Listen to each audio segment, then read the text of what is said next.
Salut Renaud. Salut. C'est Étienne. Ici Charles de musculationprisemasse.com. Ouais. Réponse VIP pour toi aujourd'hui. Et vu qu'on fait des grosses journées, mais on filme les questions des membres la nuit. Comment ça va? C'est ça. Avec notre caméra infrarouge. Ouais. Sans blague, s'il fait un petit peu noir, on s'excuse, mais l'information va être toujours aussi bonne, toujours la même. Mm-hmm. Donc, Renaud, Saint-Hyacinthe, 20 ans. 2 ans, mais 1 an sérieusement d'expérience en musculation. CC1, 201 livres et 19,3 de pourcentage de gras. OK, cool.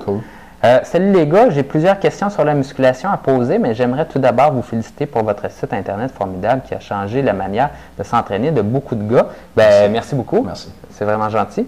Ma première question est... Et là, vous les répondrez de celle que vous voudrez, de la manière que vous voudrez. OK, écrit ou vidéo, il n'y a pas de problème. Ça va être une vidéo. Ça va être une vidéo finalement. Ouais. Bon, ma première question que je me demande, c'est s'il y a une différence entre les poudres de protéines fermes et les sableuses. Je m'explique, j'ai changé de sorte de protéines récemment. Les deux étaient du whey et ma nouvelle sorte de poudre, quand je prends une scoop et que je la vire à l'envers, c'est le même principe qu'un château de sable. OK, ouais, je vois un peu ce que tu veux dire. Elle reste prise dans un pain avec la forme de la scoop. Mais mon ancienne sorte, elle ne faisait pas ça. Pourquoi? Mon ancienne sorte, c'était la BioPower Whey Complex, une sorte de protéine que j'ai adorée. Et la nouvelle, c'est de la protéine Factory Vanilla Stevia.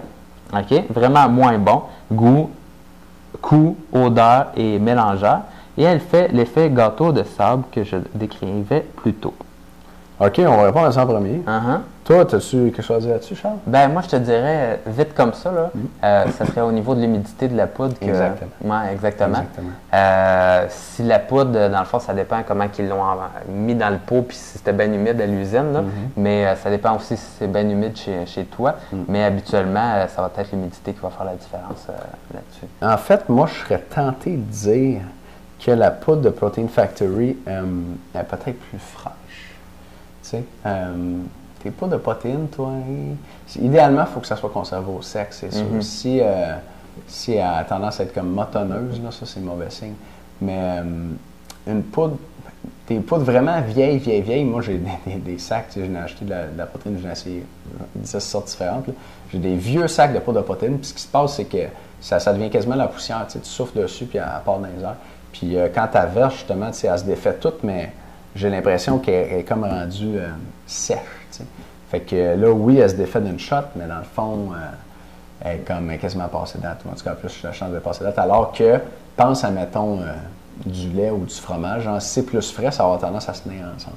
Mais là, c'est vraiment non scientifique. Mon explication, je ne le sais pas réellement. Non. Puis en plus, tu nous dis que la nouvelle, elle coûte plus cher puis elle goûte moins bonne. Là, c'est sûr que...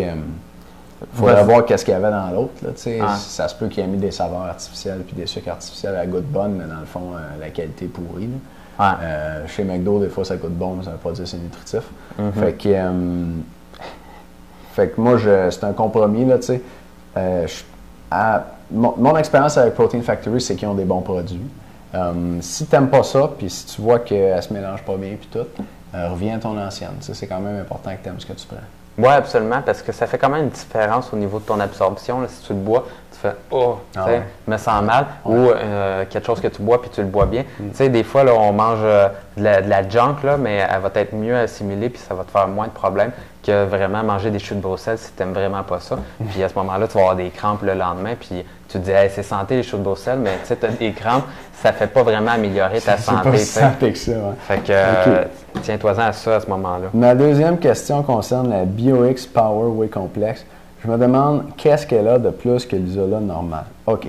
Bien là, tu es en train de dire que c'est de l'isola. Okay? C'est la première chose à checker. Tu veux regarder sur l'étiquette, c'est du Whey Protein Concentrate, fait que du concentré, ou du Whey Protein Isolate de l'isola. L'isola est plus pur que le concentré et est généralement mieux digéré aussi. Fait que qu'est-ce qu'elle a de plus? Mais je ne sais pas. Il faut vraiment regarder sur l'étiquette. J'avais pris ça au Muscle Time dans le temps qui était encore ouvert. Le gars m'a dit qu'elle était vraiment sa coche, cette sorte-là. Qu'elle était mieux que juste l'isola. Pourquoi, à votre avis? Bon. C'est vraiment difficile à dire comme ça. Puis honnêtement, entre toi et moi, Renaud, C'est difficile de faire mieux que l'isolat de poudre de protéines. Des fois, les vendeurs vont dire que c'est mieux parce qu'il y a d'autres affaires dedans dont tu n'as pas vraiment besoin, mais que les compagnies disent que c'est bon. Fait que les compagnies disent que c'est bon pour te la vendre plus cher.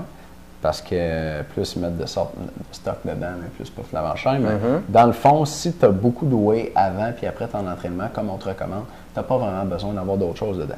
Peut-être qu'il y avait de la créatine, de la glutamine, des BCAA, des enzymes digestives ou, j'en oublie un, peut-être même des acides aminés essentiels, qui auraient pu rajouter de la protéine hydrolysée. Des fois, tu as ça. Qui est supposé se digérer plus vite, mais les études montrent que c'est moins bon que la protéine normale. Fait que des fois, ils mettent toutes ces belles affaires-là dans ta poudre de protéines, mais en fin de compte, ça ne t'aide pas à prendre la masse parce que c'est une bonne alimentation, puis tu prends déjà des shakes comme on te le dit, puis tu prends de la créatine à part, là, mais qui rajoute tout ça dans ton shake, ça ne sent pas grand-chose, puis ils font juste te changer plus cher avec ça. On continue. Puis au Muscle Time, c'était vraiment pas cher, tu pouvais dealer. Imaginez, j'ai eu ce 5 livres-là pour 65$, pas de taxe, là. OK. Ben, ça allait être un bon prix. Apparemment que ça a fermé à cause que le propriétaire, ben on ne le dira pas, mais c'est dommage.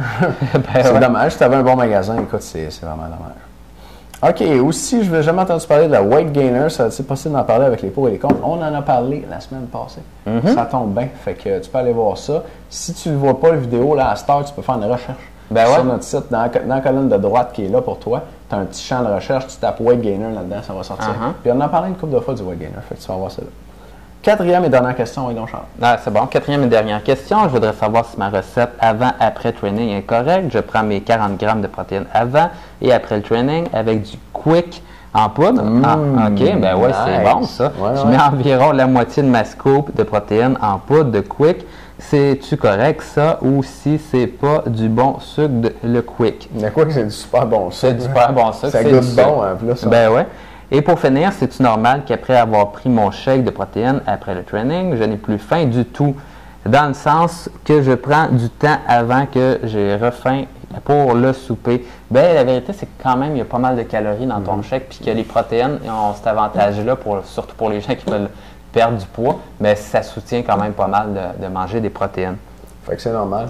Donc c'est normal. Voilà, merci beaucoup les gars, et lâchez pas. Non, ben écoute, on lâche pas. Toi non plus, lâche pas, boss. Ouais, c'est clair. Ben ouais, désolé pour la noirceur. Puis, tu avais des bonnes questions, Renaud. Si tu en as d'autres comme ça, gêne-toi pas pour nous écrire, c'est gratuit. Puis, on répond autant de questions que tu veux. On est content de t'avoir comme membre, puis on se voit dans une prochaine vidéo. Salut. Ciao.